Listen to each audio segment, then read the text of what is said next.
Hey guys, welcome back to the Vayman channel. I'm Manny. I'm a huge Marvel fan, like a lot of people. But yeah, so I thought I'd give my thoughts on the recent Falcon and Winter Soldier episode on Disney Plus, which came out on Friday. So I'm not going to go through the entire episode blow by blow because I'm assuming you've already watched it and it would just be really tedious if I done that. But yeah, I just thought I'd pick out some of the points of interest for me. So Bucky. I think Bucky has quite an interesting story arc here. Bucky's now a man who's over 100 years old and he's been thrust into this position which he's actually never been in before. He's actually got to be a normal civilian. You've got to remember Bucky probably enlisted in the army quite young for the Second World War. From there he was obviously put on ice and then became the Winter Soldier. For the past 60-80 years, all Bucky has known is violence and war, nothing else. If anything, I imagine Bucky is probably more scared of just being a normal person who has to get a normal job than facing off against Thanos or the Red Skull. So it's like the shrink said about how the last thing Bucky wants is peace, because as soon as he finds peace, he's just going to have flashbacks to all the things he's been involved in. And even in our day-to-day lives, just think about why you sit on the train on your way to work with your headphones on and you're not listening to the silence around you. Or if you live in London, just the terrible conversations going on around you. It's because sometimes too much silence brings you back to a dark place. And I think this is the issue Bucky's going to have here. And you can already see that Bucky cannot let go. He's lying to his shrink. He's trying to make amends for all of the bad things he's done. And again, because Bucky hasn't really ever properly lived a civilian life, you can see him trying to befriend the father of someone he murdered. That's a no-go. That's a no-go. But Bucky just doesn't know better. So I think Bucky's biggest villain in this show, or at least to begin with, is going to be normality. So it's going to be about a man who just can't adjust to a normal way of life. The same way Steve Rogers, when he was de-iced, struggled. I think Bucky's going to face those struggles,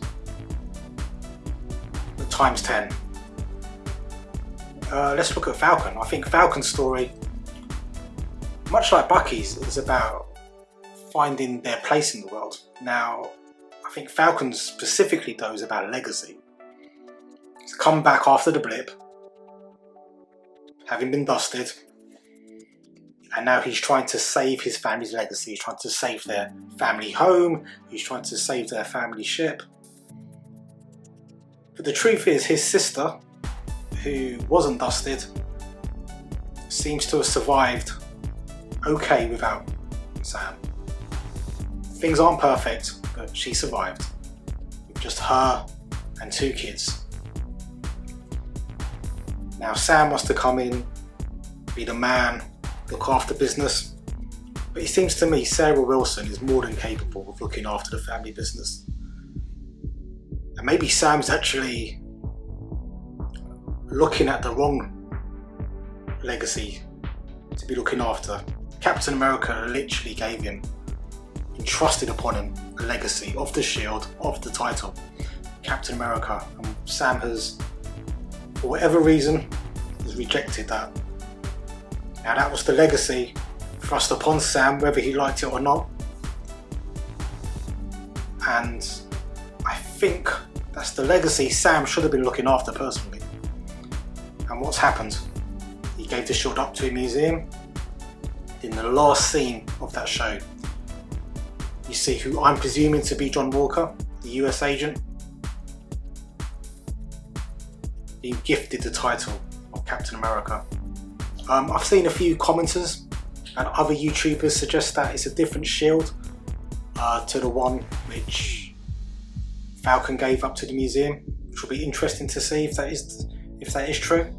We've got to remember that Captain America went to a whole different timeline. So we don't even know what the shield he brought back. Is that shield made from vibranium? Is it made from standard steel? Is it even made from something like adamantium? That's going to be interesting to find out. Additionally, now, I don't know if you noticed, I personally didn't notice until somebody mentioned it on Twitter.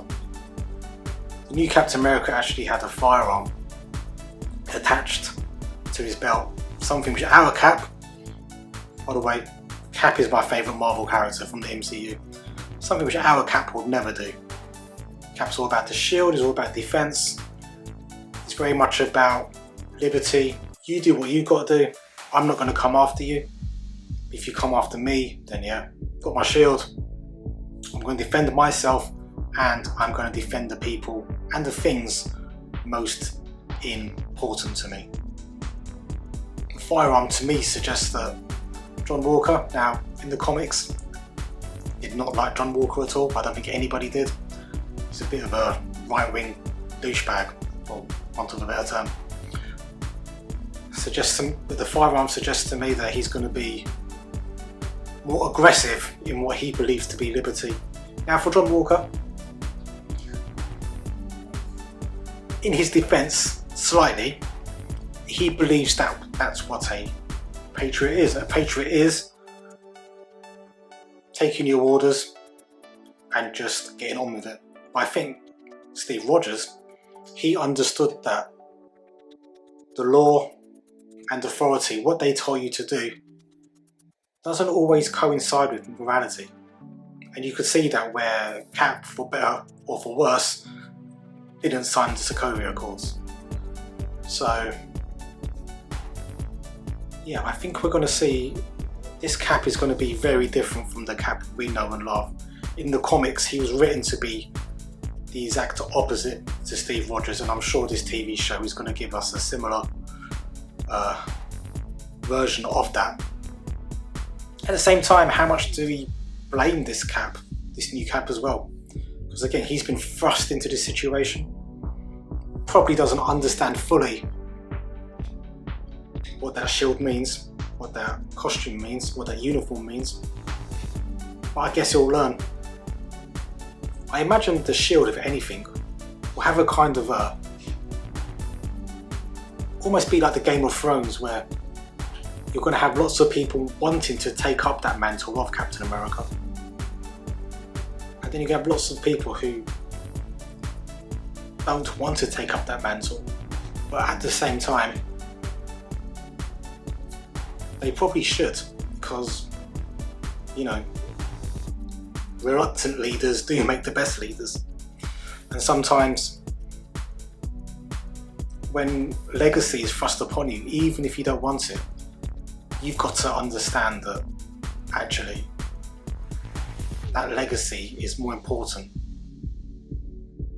than what you feel you can do. Yeah, and for me, Sam Wilson has to trust that Steve Rogers chose him for a reason. But yeah, that's the kind of route I can see this show going down. Obviously, we've got Baron Zemo coming later. We've got the story with the Flag Smashers coming, which is going to be interesting, which does ask a question as well for me.